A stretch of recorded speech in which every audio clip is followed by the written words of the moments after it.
Milan Blagojević struktura nije sigurna, ali US Steel jeste. I za US Steel nam ne trebaju žiranti, a za Milana Blagojevića nam trebaju.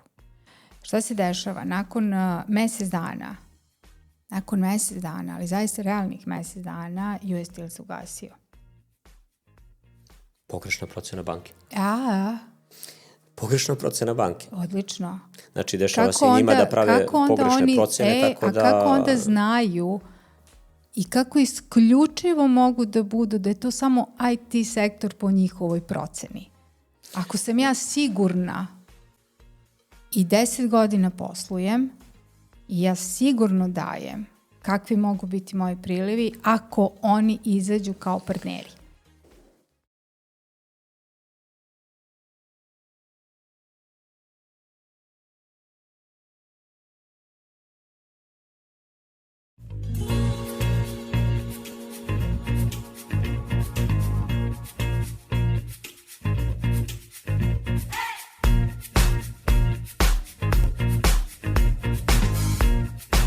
U epizodi koja stiže u pravo vreme, u vremenu inflacije, iluzija podrške i ozbiljnih izazova za domaće privrednike, govorimo o onome što se najčešće prećutkuje. Kako se gradi tržište kada sistem ne veruje preduzetniku, zašto ekonomiji govore oni koji je nikada nisu stvarali i da li u Srbiji postoji prostor za razvoj ili samo za preživljavanje. Ovo nije razgovor o teoriji, već o svakodnevnici, o poslovima koji nastaju bez subvencija, bez političkih veza i bez iluzija. Upravo zato moj današnji gost je ekonomista, konsultant, vlasnik i direktor kompanije Srbija Trade, čovek koji stoji iza više od 150 realizovanih projekata za podršku malim i srednjim preduzećima i glas koji preduzetnici regiona već godinama slušaju s razlogom. Pridružite se našem razgovoru. Pitanja su otvorena i posle ove epizode i tokom ove epizode i kada je ovakva tema u pitanju, više nego dobro došla su sva vaša pitanja. Dobro večer vam želim. Moj današnji gost je Vladimir Savić, moje ime je Milica Živković, a vi gledate i slušate Team Leader Hub podcast.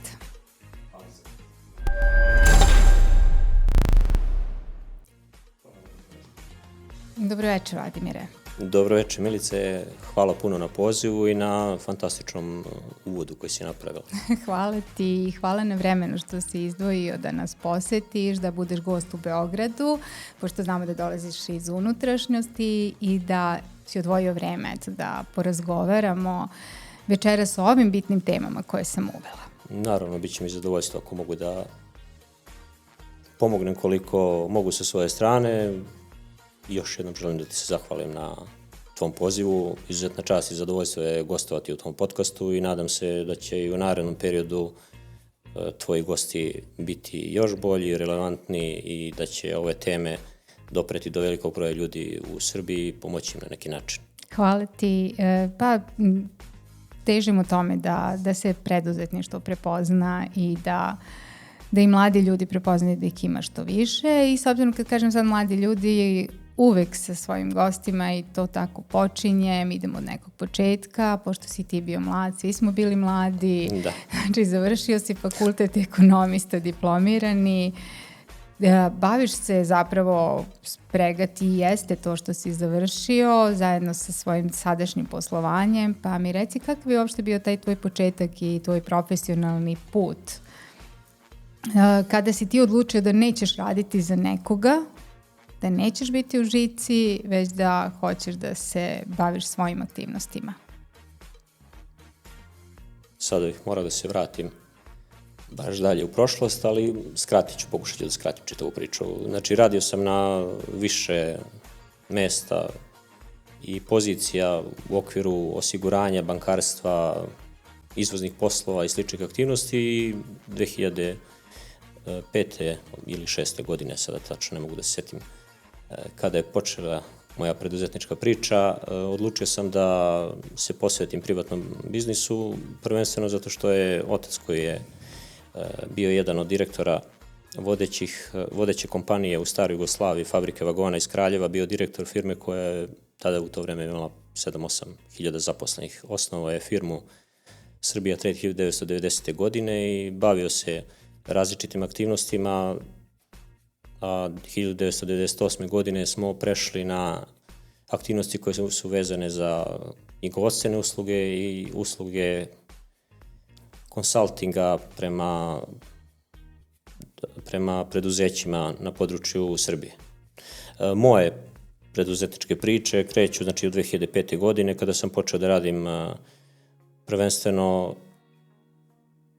sa malim i srednjim preduzećima vezano za izrade studije izvodljivosti, biznis planova, finansijske analize, izveštaje koje su kasnije mogli da pomogle preduzećima da lakše pristupe izvorima sredstava, konkurisanje za projekte kod domaćih i stranih organizacija kako bi mogli da dobiju povoljnije izvore finansiranja, deo bespovratnih sredstava, odnosno grantova i sl.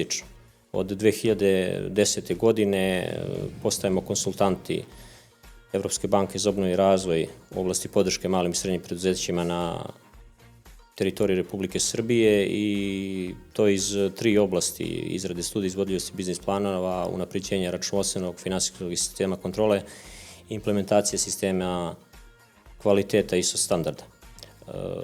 Važno je napomenuti naravno da ne radim sam kompletno te stvari, nego da sarađujem sa više eksperata i stručnjaka iz Srbije i regiona koji mi pomažu da svojim klijentima i saradnicima sa kojima radim ispoštujem ih maksimalno u onome što radimo i odnosno odradimo to na profesionalni način. Super. A kaži mi šta ti je, eto, lep početak, lepo si krenuo, nisi sam, a šta te je oblikovalo kroz taj neki put od 2005. koliko to znači, 20 godina? Da, skoro 20 godina. Da, skoro 20 godina. Kad je bio tvoj početak? Malo je bilo dosadno raditi po tim korporativnim institucijama, korporacijama takozvanim. Jednostavno, sistem je previše uštogljen, imate šefove nadređene, poštovanje autoriteta možda je bio problematično isto kod mene, tako da jednostavno sam se odlučio na ovo što sam se odlučio da pređem u preduzetničke vode i nijednog trenutka se nisam pokajao. Čak smatram da je to jedan odličan iskorak u tom trenutku koji sam napravio i koji me i danas oblikovao u ovome što radim. Aj sad jedan osmeh ovako za mene, pa relaksirano da mi kažeš šta te je oblikovalo kao preduzetnika? Praksa, kriza ili greške? Greške. Da. Greške. Jeste. Ako može nešto da se navede kao stvar koja me oblikovala u preduzetničkim vodama, su greške koje sam pravio i pokušavao sam sa više stvari da radim istovremeno, pa sam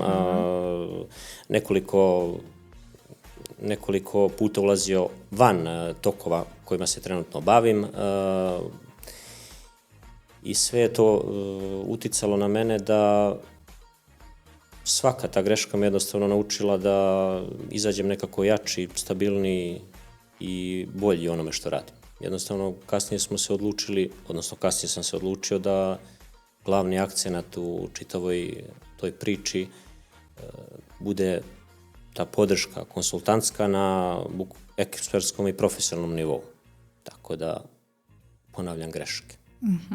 Ipak je to jedan dug put, 20 godina. Znači, eto kažeš, učimo na greškama. Jeste, iz grešaka uvek svi najbolji izađemo. Zašto kažem najbolji? Zato što trudimo se da to posle ne ponovimo, a da nas greška zapravo oblikuje do nekog, nazovimo, našeg savršenstva u glavi. I sada kad se vratiš na te greške, koji je trenutak bio najteži u ovih 20 godina, a koji je onaj najsvetliji kada si rekao da, to je to i idem dalje?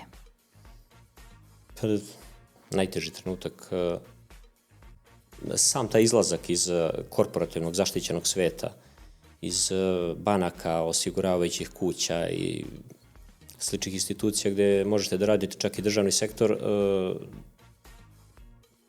odbacuje ti tu zaštitu koju imaš oko sebe i možda je to najteži trenutak kad se odlučuješ ti da uđeš u preduzetničke vode.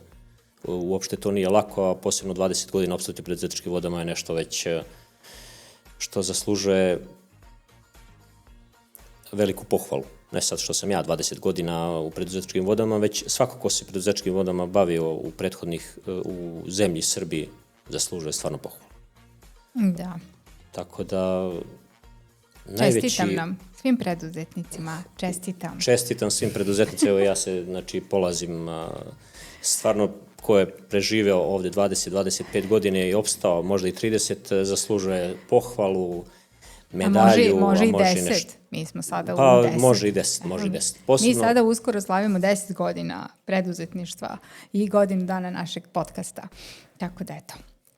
Može se polako i nama čestitati. 10 znači, čestitamo Milica na 10 godina postojanja podcasta.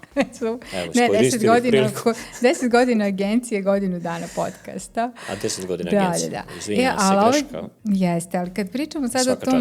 Hvala, svaka čast i tebi. I baš zato sad hoću, pošto volim da pitam one koji se bave preduzetništvom, a koji su radili, kao što si ti, kao što sam ja, u nekoj od korporacija ili u nekim kompanijama ili u nekoj kompaniji, ne mora da bude korporacija.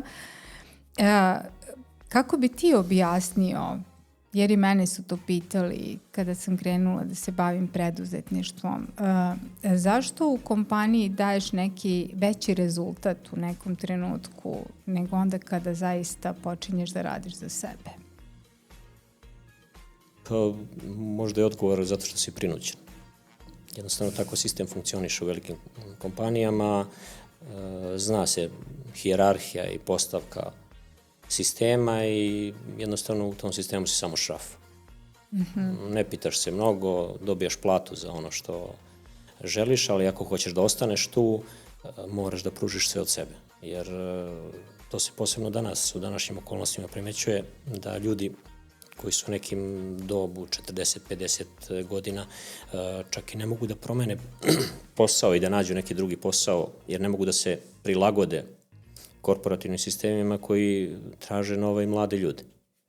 Znači, ljudi koji su radili 10, 15 ili 20 godina su iskorišćeni od strane tih velikih korporacija na neki način i vrlo teško je prebaciti se na nešto drugo da počnu da rade.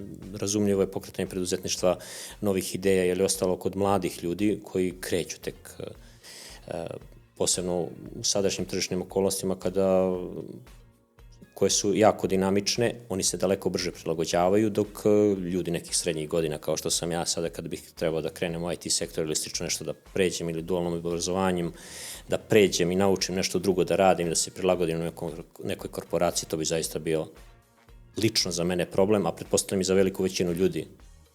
Da, hvala. A kako bi...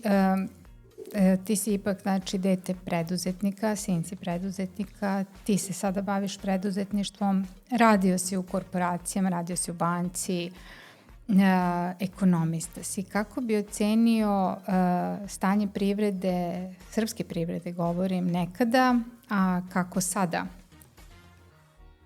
Ne znam, mislim, tu postoje neki pomaci određeni, sada će različiti ekonomisti i ljudi koji su da li sa strane struke, da li sa strane profesora univerziteta i koji su merodavni da daju takve ocene, različite stavove iznositi po pitanju privrede, ekonomije u zadnjih 20 godina, ali ja mislim da se nismo pomerili u zadnjih 20 godina.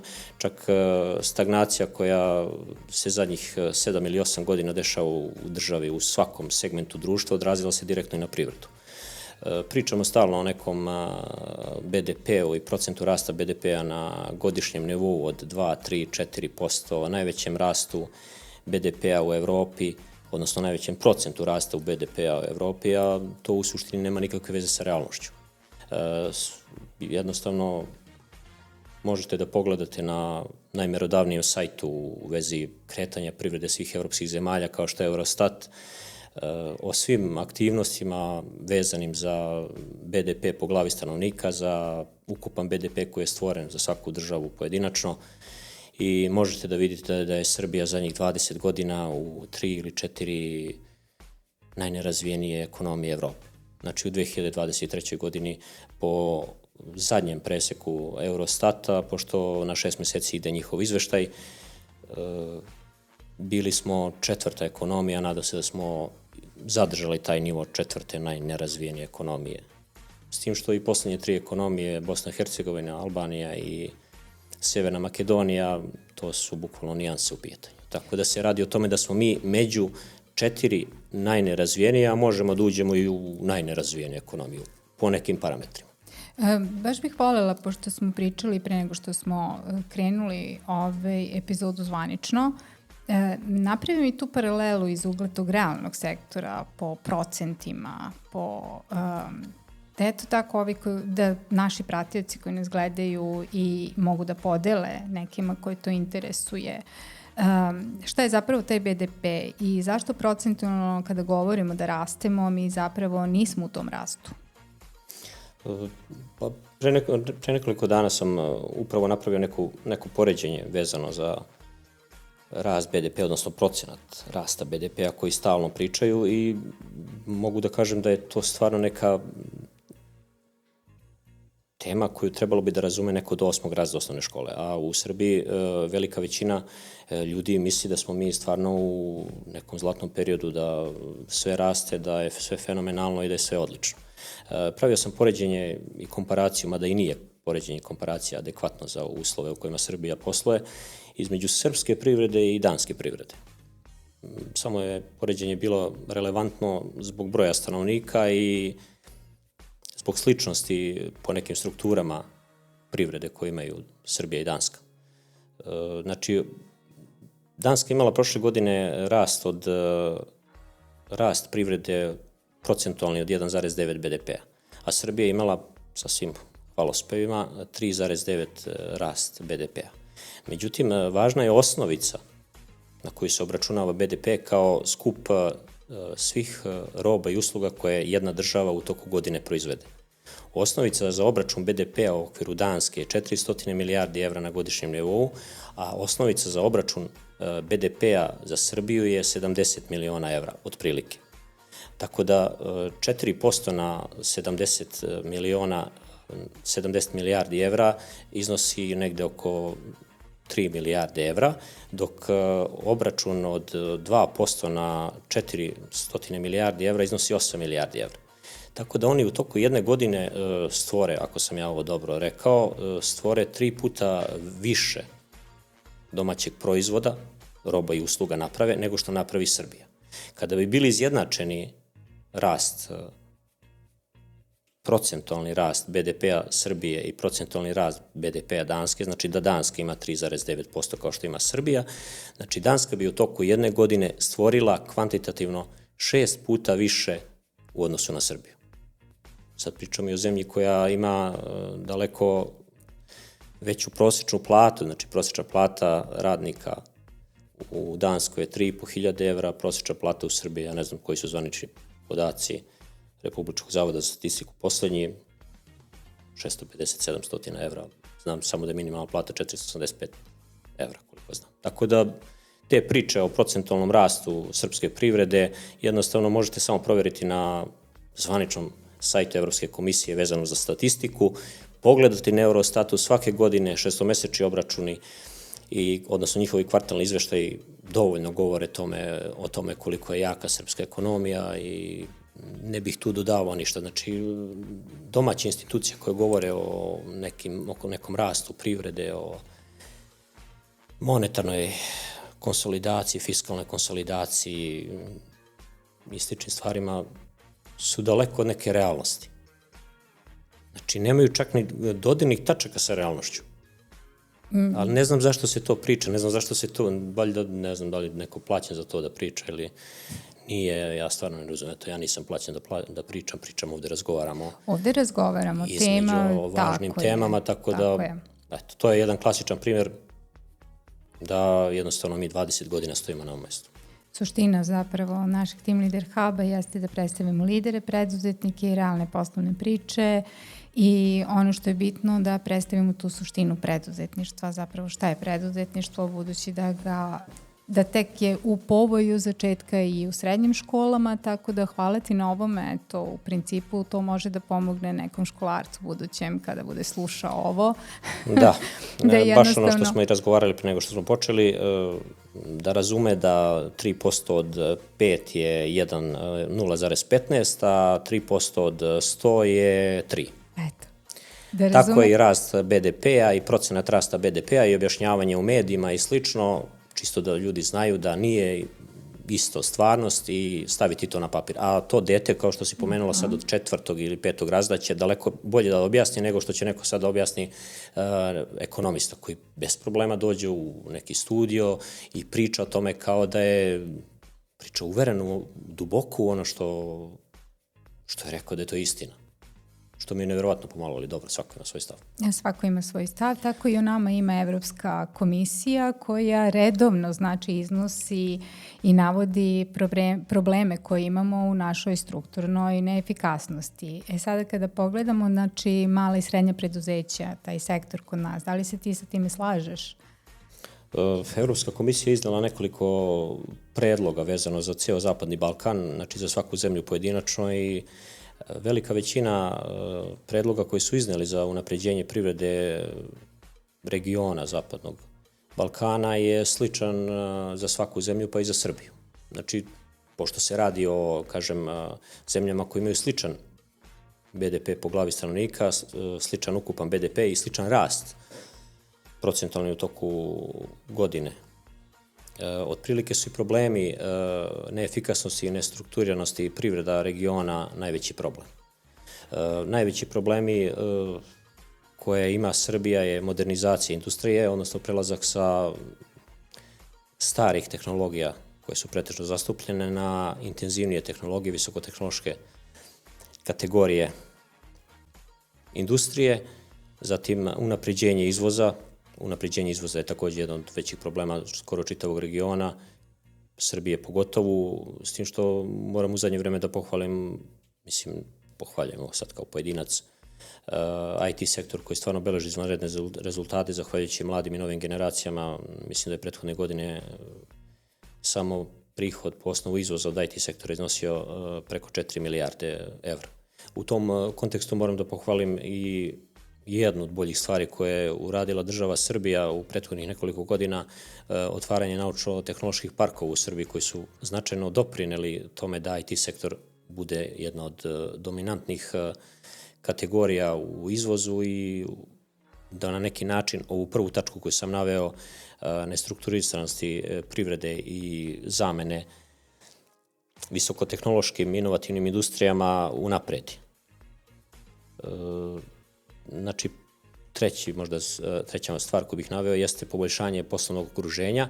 To je vezano prvenstveno za birokratske procedure koje naravno otežavaju kako izvoz, tako i poslovanje preduzeća, a sa druge strane problem je veliki stepen korupcije gdje je Srbija po različitim anketama koje se mogu vidjeti od relevantnih evropskih institucija i svetskih institucija u toj oblasti, 3. ili 4. po indeksu korupcije trenutno. Znači, svuda smo negdje na 3. ili 4. mjestu. Neki put smo na 2., neki put na 3., neki put na 4.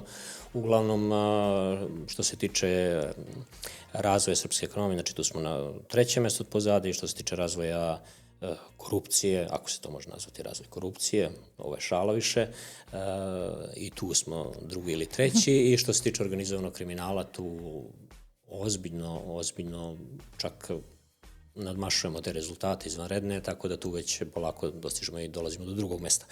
Zašto ovo pričam? Zato što je jedan od problema poslovnog okruženja koje sam malo pre rekao, unapređenje poslovnog okruženja vezano upravo za borbu protiv korupcije i unapređenje pravne sigurnosti. I to možete na svakom koraku da vidite kako u Srbiji, tako i u svim zemljama u regionu. I sada kada govoriš o svemu tome, kakva je uloga Razvojne agencije Srbije i uopšte Ministarstva privrede? Govori se dosta o toj podršci preduzetnicima, privrednicima, raznorazne naravno i podele mišljenja kako to funkcioniše. Neki su zadovoljni, neki nisu, neki tvrde da su imali podršku, neki tvrde da nisu. Svašta tu isto može da se kaže, eto iz te stavke, baš kako si malo pređašnju misao svoju istakao. I šta bi sada rekao o ovoj podršci?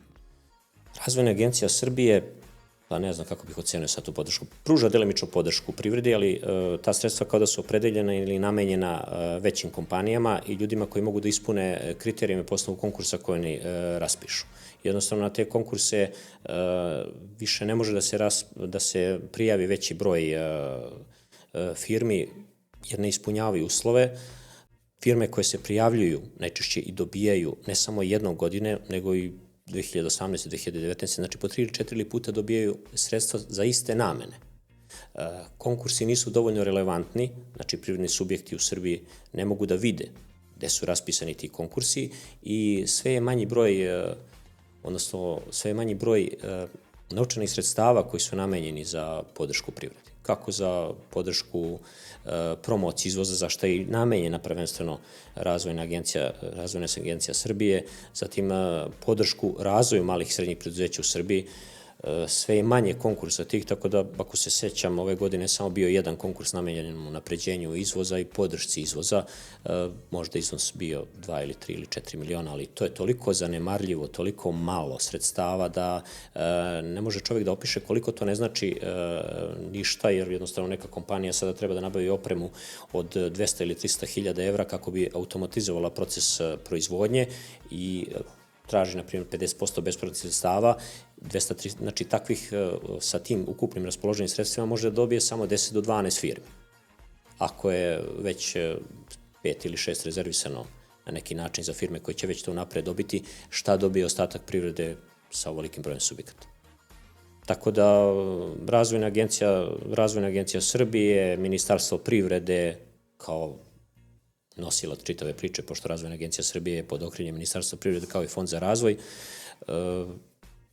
isti problem imaju posebno od perioda korone. Znači od 2020. godine sličan problem imaju. Ministarstvo privrede raspoređuje ta sredstva, ali nema više dovoljno sredstava za razvoj privrede. Jednostavno kao da je sektor malih i srednjih preduzeća skrajnut sa strane, a veći deo subvencija i podrške ide stranim kompanijama. Strane kompanije dobijaju subvencije, dok sektor malih i srednjih preduzeća, koji, na primjer, u EU čini 99% ukupnog broja preduzeća, u EU čine male i srednje preduzeća. I one generišu negde u BDP učestvuju sa preko 54%. Znači, one bi trebalo da budu i podrška u Srbiji, bi trebalo od strane relevantnih institucija kao što je Ministarstvo privrede, kao što je Razvojna agencija Srbije, kao deo Ministarstva privrede, kao što je Fond za razvoj, da budu predmet podrške. Međutim, one to nisu. Čak i ove godine raspisan još jedan konkurs, mislim da je bio na početku kod Fonda za razvoj. Sredstva koje se raspoređuju kod Fonda za razvoj je sve teže dobiti, jer čitav proces traje toliko dugo da više mali preduzetnici i privrednici nemaju interes da konkurišu kod Fonda za razvoj ako će da čeka 8, 9 ili 10, 12 meseci, jer je kamatna stopa skoro izjednačena sa kamatnim stopama banke. Znači tu je razlika od 2 do 3%, čak su i rokovi otplate jedino povoljni, što je dobra stvar kod Fonda za razvoj, ali kažem, ako će neko da čeka godinu dana da bi ovakvim brzim promenama koje se dešavaju na tržištu došao do nove opreme ili slično, mislim da je bolji potez da tu nabavku opreme ili šta mu već treba za automatizaciju proizvodnje ta sredstva nabavi kod banaka. A kada govorimo, eto sada si rekao si nabavku i taj sistem javnih nabavki, da li slično funkcioniše? Da li opet tu postoji neki fair play ili je situacija totalno identična? Pa da se nasmejemo. Kad smo kod javnih nabavki, javne nabavke u Srbiji, 2021. godine izveštaj Evropske komisije govori da je samo na korupcijama u javnim nabavkama u Srbiji se izgubilo preko 350 miliona evra se gubilo na godišnjem nivou. Mislim da od tada Evropska komisija nije ni davala izveštaj koliko se gubi na korupciji u javnim nabavkama, a posljednjih nekoliko godina, ja mislim da se to meri sa 30 ili 40% ukupnih vrednosti. Ovo je moja neka procena ukupnih vrednosti svih javnih nabavki koji iznose negde između 5 ili 6 milijardi na godišnjem nivou. Na tendere, odnosno javne nabavke, 50 ili 60% tendera se javlja samo jedan ponuđač, što dovoljno govori o relevantnosti, transparentnosti i svim ostalim aspektima normalne konkurencije na tenderu kada se prijavi firma. Jednostavno, tender, javna nabavka je rezervisana za nekoga. Tako da velika većina privrednika, kažem, u posljednjih 10 godina se ne prijavljuje na te tendere, zato što su i javne nabavke kao same procedure napisane za već nekoga koji će da prođe na javnim nabavkama, a sa druge strane nema dovoljno informacija čak ni kada se tender objavljuje, koji su uslovi, kako doći do tih sredstava. To objavljuju čak nezavisne institucije koje nemaju veze sa privredom. Znači, tu možete doći do podataka gde ima neka javna nabavka za rekonstrukciju škole, rekonstrukciju bolnice ili slično. Što je, mislim, smešno, jer postoji registar javnih nabavki u kojima trebalo bi da se pogleda kada se koja javna nabavka održava, koji su uslovi koje treba da ispuni privrednik da bi se prijavio na tu javnu nabavku. I kažem, ako već 50 ili 60% prijavljuje se na jednu nabavku, a prosječan broj ponuđača za javne nabavke u Srbiji, isto kažem po izveštaju Evropske komisije, pošto mi je to nekako najrelevantnija institucija koja daje tačne informacije, 1,5 ponuđač se prijavljuje na javne nabavke u Srbiji, dok je broj ponuđača u Evropskoj uniji između 3,7 i 4,2 ponuđača. Znači, pričam tu sad o transparentnosti javnih nabavki. Jednostavno. I sada kada pogledaš naša preduzeća, naša mala, srednja, mikropreduzeća, naše preduzetništvo i uporediš sa tim partnerima iz inostranstva, koje su razlike i da li mi uopšte imamo šanse? Pa malo pre, kao što sam pomenuo, veliki sistemi u Srbiji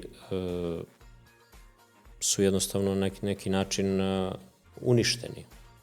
Prvenstveno vezano sa političke strane, na primjer samo vrednost EPS-a koji nije listiran nikada na berzi, vrednost EPS-a je pre 10 ili 12 godina iznosila između 7, 8, 9 milijardi u zavisnosti od procene različitih revizorskih kuća, dok trenutna vrednost EPS-a je negde oko čak ispod 3 milijarde evra. Znači, velike gubitke smo tu trpeli, a vezano za odnos koji si me pitala između firmi koje se posluju u Srbiji, tu bih istakao prvenstveno IT sektor i još nekoliko sektora kao što je tekstilna i drvna industrija, gde imamo zapažene rezultate i oni donekle nose sav teret privrede. Vezano za to kakav je odnos između domaćih i stranih inopartnera, jednostavno kod njih postoji sva ta sigurnost u svim segmentima društva, kao što smo pričali malo pre, tako da od sistema javnih nabavki, tendera, konkurisanja za subvencije, grantove, tako da je situacija u njihovim zemljama na daleko boljem nivou nego kod nas i svako ko počinje da se bavi preduzetništvom nailazi na neke birokratske probleme i nije mu uopšte lako. Tako da,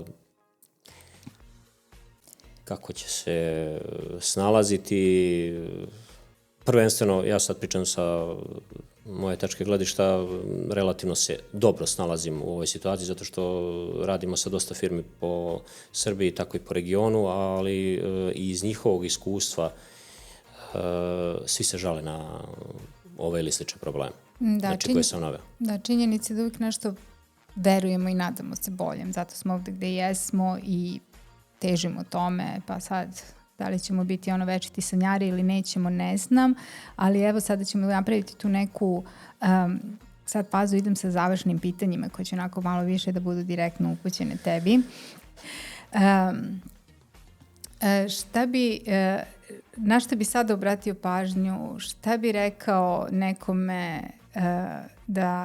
na šta on treba da obrati pažnju kao preduzetnik, kao konsultant, šta savetuješ svoje klijente, partnere, kako da usklade, kako da se ponašaju, kako da se prilagode, jer suština zapravo svakog preduzetnika, svakog ko radi sa ljudima u svom poslovanju jeste da se prilagođava. Tako da mi mora da se prilagodimo i sada ovoj trenutnoj situaciji.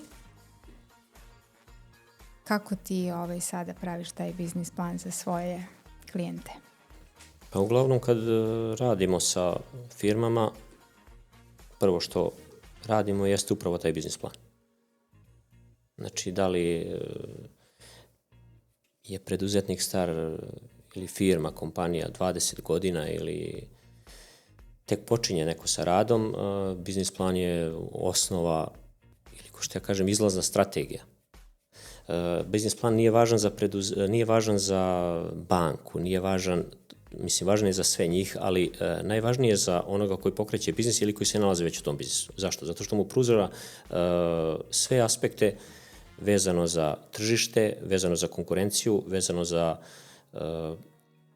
ukupne prihode i rashode koje će ostvariti u planiranom periodu, projekcije rashoda i prihoda, projekcije bilansa stanja, bilansa uspeha, projekcije i mogućnosti izlaska na strana tržišta, analizu kompletne slabosti organizacione njegove strukture i sličnost, znači izrada SWOT analize slabosti, pretnji iz okruženja, potencijalnih prednosti koje ima u odnosu na konkurenciju i slično. Biznis plan mu pomaže da u svim fazama svog razvoja, rasta, zna gde se nalazi. I to mu je jako relevantna stvar, prvenstveno za preduzetnika. Druga stvar, biznis plan, dobro urađena studija izvodljivosti, pomaže mu da lakše pristupi finansijskim organizacijama, da dobije povoljnije izvore finansiranja vezano prvenstveno za kamatne stope i duže rokove otplate i istovremeno mu pomaže da se prijavi na konkurs gde može da dobije čak i bespovratna sredstva. Drugačije banke gledaju i druge finansijske institucije, uključujući i fondove koji dodeljuju bespovratna sredstva, drugačije gledaju na privrednike i preduzetnike koji imaju ozbiljno pripremljene planove, da li je to poslovni plan, biznis plan ili kako ga već zovemo, koje drugačije gledaju na ljude koji imaju spremne poslovne planove i drugačiji odnos imaju prema njima jer znaju da se radi o nečem ozbiljno. Tako da su u zavisnosti od konkursa na koji prijavljujemo nekoga, mi taj biznis plan koji smo na početku pripremili za preduzetnika u bilo kojoj fazi se on rasta nalazio, da li je početnik ili radi već 20 godina, taj biznis plan prilagođavamo konkursu. Tako da se dešava da taj isti biznis plan iskoristimo nekoliko konkursa kod finansijske institucije da bi dobio povoljnije uslove finansiranja, na konkursu kod EU Pro Plusa ili Evropske unije koristimo ga da dobije sredstva po nekom drugom osnovu, odnosno da dobije bespovratna sredstva za nabavku proizvodnje. Znači, biznis plan je po meni, poslovni plan je osnova rada preduzetnika i kompanije bilo koje. A zašto banke? Eto, interesantno je sada slušam taj biznis plan i ja sam se baš onako retko susrela sa nekim koja to ima biznis plan i pravi biznis plan. Ja sam svoj napravila i možeš li da mi objasniš sa tvog nekog iskustvenog stava u poslednje vreme zašto se ne da paušalcima kredit? Banke imaju svoje kriterijume, odnosno... Ali pazi, nekima se daje. Znači, nekima se daje. Paušalac koji dolazi iz IT sektora, po čemu je različit? I po čemu se on razlikuje od preduzetnika koji se bavi sličnom vrstom usluge, ali nije IT sektor? To je ono što smo malo prepričali. Visokotehnološke tehnologije. Ok, to znači, je drugo nešto. Ima tržište da obezbedi, banka gleda svoj rizik. Kao što gleda, svako od nas gleda svoj rizik, banka procenjuje da li je nekome isplativo dati taj kredit ili nije isplativo dati taj kredit. Da li će taj kome dati kredit moći u vremenskom periodu koji je uzeo kredit da isplati na osnovu prihoda koje ostvaruje moći da ostvari to ili neće moći da ostvari. Zato kažem, za IT sektor banka procenjuje da on ima redovne i stabilne prihode, da će imati u narednom periodu stabilne prihode, dokazuje nekim planom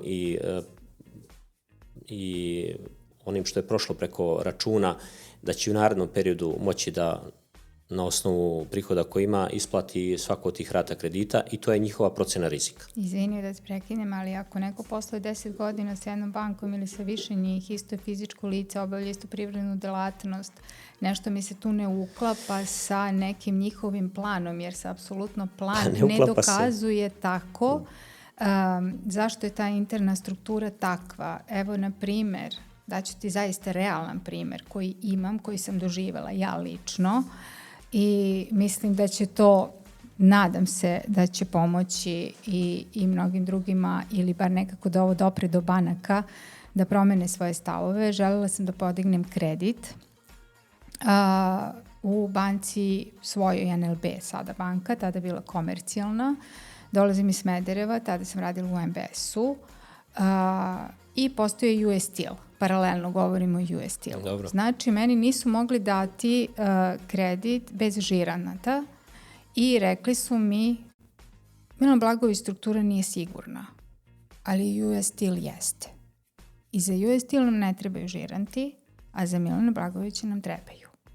Šta se dešava? Nakon mesec dana, ali zaista realnih mesec dana, US Steel se ugasio.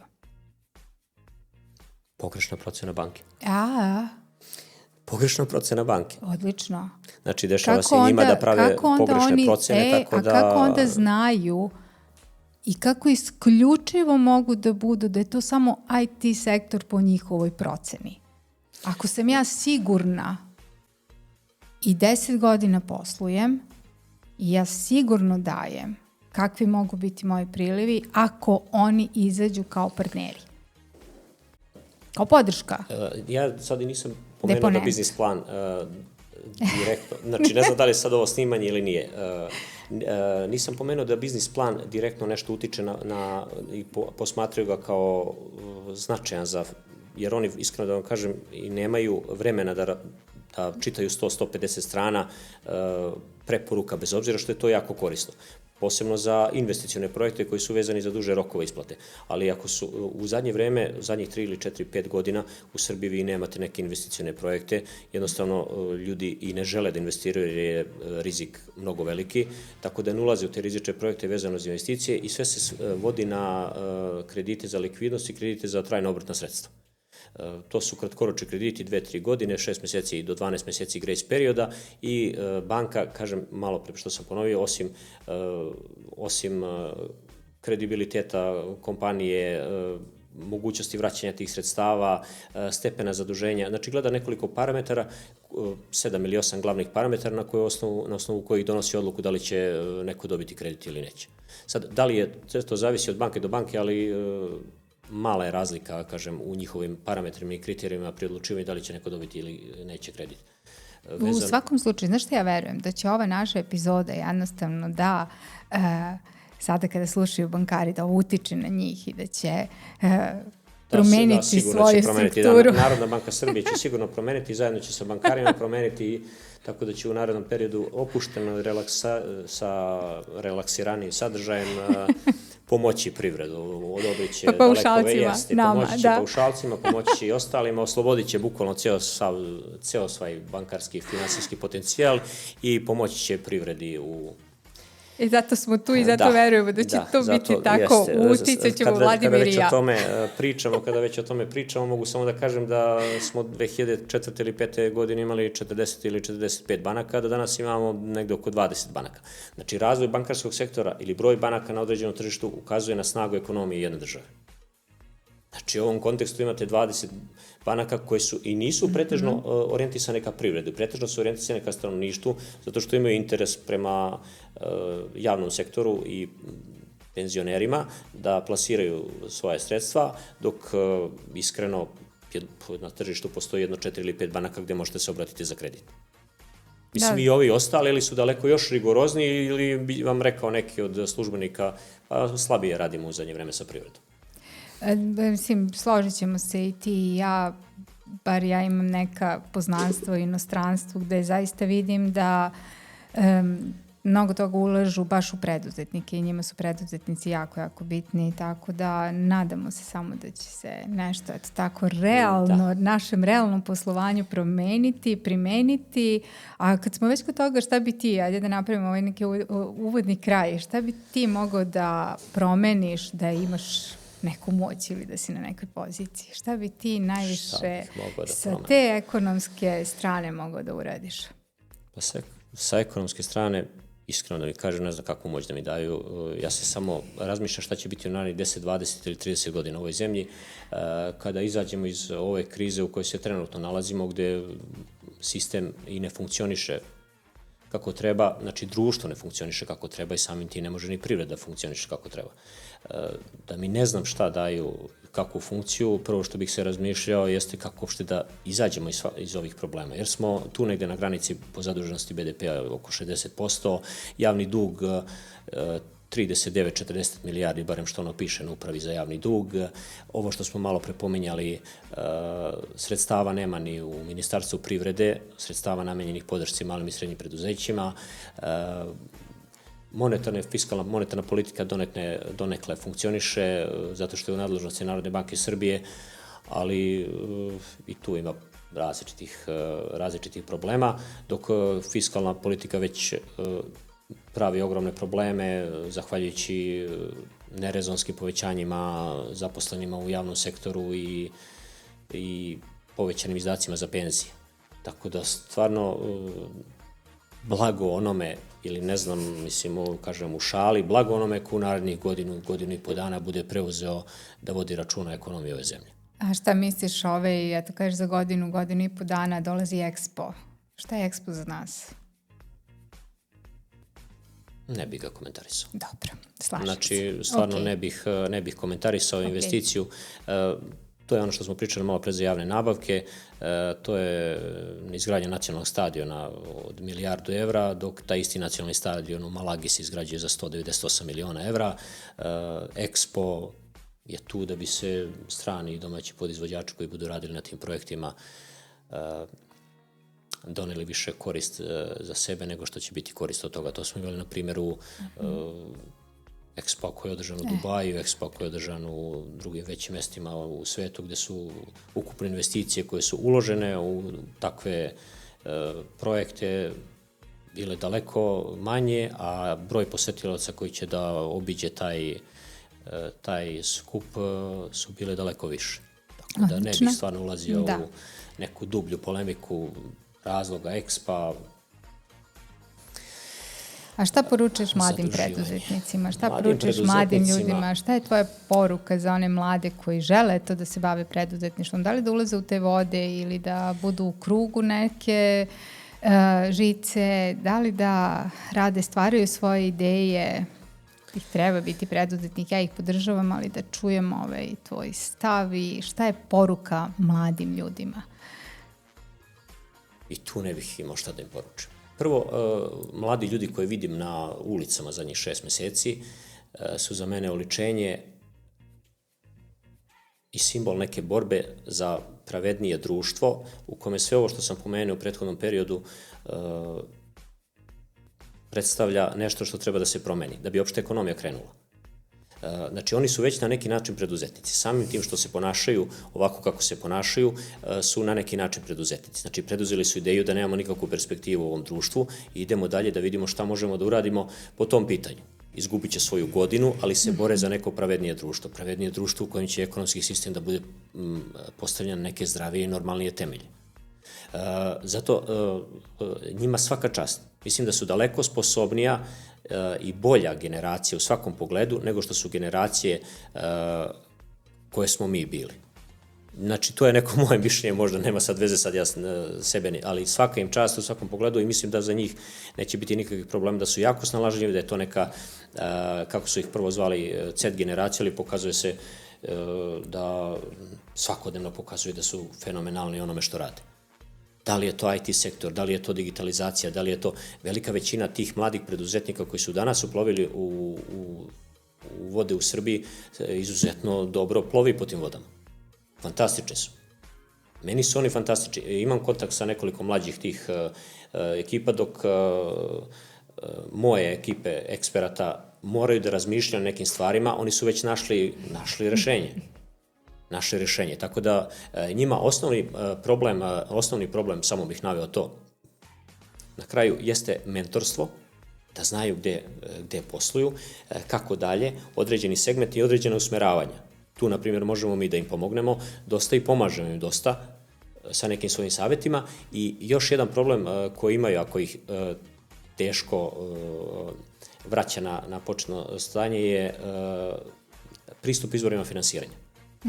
Ipak su to start-up, da li će u prve 2 godine uspeti ili neće, banke nisu zainteresovane za finansiranje takvih stvari i to je ono što sam i malo prepomenuo kao pohvala, da ne ispadne samo da kritikujemo ovu državu. Osnivanje naučno-tehnoloških parkova po Srbiji je bila jedna od boljih stvari i ideja koje su napravili u prethodnih 13 godina. Znači, za to svaka čast, jer se u okviru naučno-tehnoloških parkova su organizovali događaj i ljudi su mogli da komuniciraju jedni sa drugima, sa različitim idejama. Mlađi svet je pretežno prima nove ideje, postojali su start-upovi koji su zapošljavali po 500 ljudi za godinu i po dana. To tradicionalne industrije nisu mogli da zaposle u Srbiji nikako. Tako da su oni snalažljivi u svakom slučaju, uz dobro mentorstvo i vođenje mogu da naprave rezultate, ne samo u Srbiji, jednostavno oni su okrenuti celom svetu. Oni nisu vezani za Srbiju i oni se veoma brzo i prilagođavaju, prelaze sa jedne tačke na drugu tačku, završavaju svoje poslove, tako da njima samo treba vođenje, mentorstvo u određenim segmentima gde stariji mogu da im pomogu iskustvom i klinci su fenomenalni. Da, i jesu. Hvala ti, delimo apsolutno slično mišljenje. Hvala ti na gostovanju, hvala ti na porukama, hvala na svemu što si podelio, jako je bilo korisno, mislim, i onako čuti i tu ekonomsku stranu preduzetništva, znači kako to neko kao ekonomista radi, doživljava, jako je bitno da čujemo i tu stranu realne poslovne priče. Hvala ti što si podelio i nadam se da će banke čuti pa da imaju razumevanje i za nas paušalce koji nismo IT sektor. Hvala ti još jednom. Hvala tebi, Milice, na pozivu. Nadam se da će gosti koji ti budu dolazili u narednom periodu biti još bolji, tako da tvoj podcast koji radiš je fenomenalan i sve pohvale za goste koji su imali u prethodnih godinu dana. Imao sam prilike 7-8 gostiju da poslušam, fenomenalni su, ima mnogo dobrih stvari koje sam mogao da čujem od njih, tako da se nadam i očekujem da ćeš i u narednom periodu imati fantastične rezultate, još bolje goste i još više podcasta sjajnih na daleko većem nivou. Hvala ti. Još jednom hvala što si me pozvala i želim ti sve najbolje. Hvala i ja tebi. Trudimo se, svi ste mi podjednako važni, svi ste mi podjednako bitni, isti u realizaciji našeg zajedničkog puta i naše ideje. Tako da kod mene ne postoji neko ko je manje bitan, manje kvalitetan, manje ili više. Svi ste apsolutno. Samo kažem, različite stvari smo mogli da čujemo od različitih ljudi, korisne stvari od korisne ljudi. Nekima su neke informacije važne, nekima nisu. Ja sam skupio informacije koje su mi značile i koje sam mogao od njih da čujem. Neko će skupiti neke informacije koje njemu znače. Meni su te informacije koje sam čuo iz tvojih podcasta sa tvojim gostima pomogle u nekim stvarima koje do sada nisam čuo. Jeste. Kad to kažeš, morat ću da ponovo pozdravim svoju gošću iz poslednje epizode, moju Dušanku Cvetković, koja je rekla imali smo business to business, people to people, sad imamo human to human. Opet se vraćamo empatiji. Hvala ti. Empatija nam nedostaje. Tako je. Hvala i tebi na pozivu. Sve najbolje. Sve najbolje tebi. Tako da, dragi naši, hvala što ste bili sa nama i ako čekamo idealne okolnosti da pokrenemo posao, proći će život. Ako ćutimo dok institucije ne rade svoj posao, prestaćemo da verujemo da uopšte mogu. Vladimir Savić nam pokazuje i pokazivaće nam kako izgleda biznis sa integritetom, bez oslonca na politiku, bez privilegija, bez propagande. Samo znanje radi jasna strategija svima nama, svima vama. Ako vam je ova epizoda bila inspirativna, podelite je. Ako vas je podstakla na razmišljanje, napišite nam to. Ako imate neku ideju, vreme je da prestanete da je držite u fioci, jer Team Leader Hub nastavlja da otvara prostor za one koji ne pitaju da li smeju, već kako mogu. Zato pronađite nas i na Spotifyu, Deezeru i Apple podcastu i vidimo se sledećeg petka. Svako dobro vam želim. Ćao!